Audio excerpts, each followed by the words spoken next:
وہ گھر والے بھوکے نہیں جن کے گھر کھجور ہے۔ جس گھر میں کھجور نہیں اس کے رہنے والے بھوکے ہیں۔ جس گھر میں کھجور نہیں اس گھر کی مثال اس گھر کی طرح ہے جس میں کھانا ہی نہ ہو۔ حضرت ابراہیم نخعی رحمۃ اللہ علیہ فرماتے ہیں، صحابہ کرام و تابعین اس بات کو پسند کیا کرتے تھے کہ ان کے گھر سے کھجوریں ختم نہ ہوں۔ تمہاری کھجوروں میں سے برنی کھجور بہت بہترین ہے۔ ایک صحابی فرماتے ہیں کہ نبی کریم صلی اللہ علیہ وآلہ وسلم نے ایک دفعہ جو کی روٹی کا ٹکڑا لیا اور اس پر کھجور رکھی اور فرمایا کہ یہ کھجور روٹی کا سالن ہے۔ نبی کریم صلی اللہ علیہ وآلہ وسلم نے ایک مرتبہ حضرت جابر رضی اللہ تعالی عنہ کے پاس کھجور کھا کر پانی پیا اور فرمایا، یہ ان نعمتوں میں سے ہے جن کے بارے میں تم سے سوال کیا جائے گا۔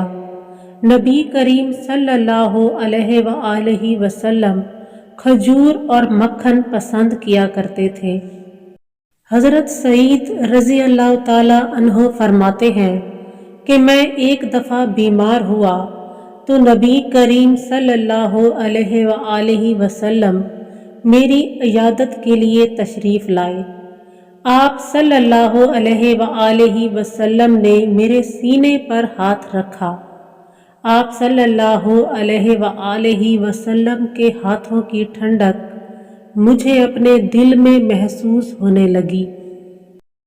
آپ صلی اللہ علیہ وآلہ وسلم نے ارشاد فرمایا، تمہیں دل کی تکلیف ہے، لہٰذا بنو ثقف کے حارث ابن کلدہ کے پاس جاؤ، کیونکہ وہ لوگوں کا علاج و معالجہ کرتا ہے۔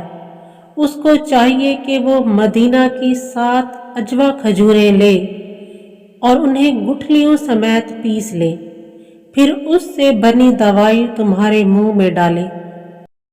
کئی روایات میں آپ صلی اللہ علیہ وآلہ وسلم کا یہ ارشاد منقول ہے، جو شخص صبح 7 عجوہ کھجوریں کھا لے اسے اس دن کوئی زہر اثر نہیں کرے گا۔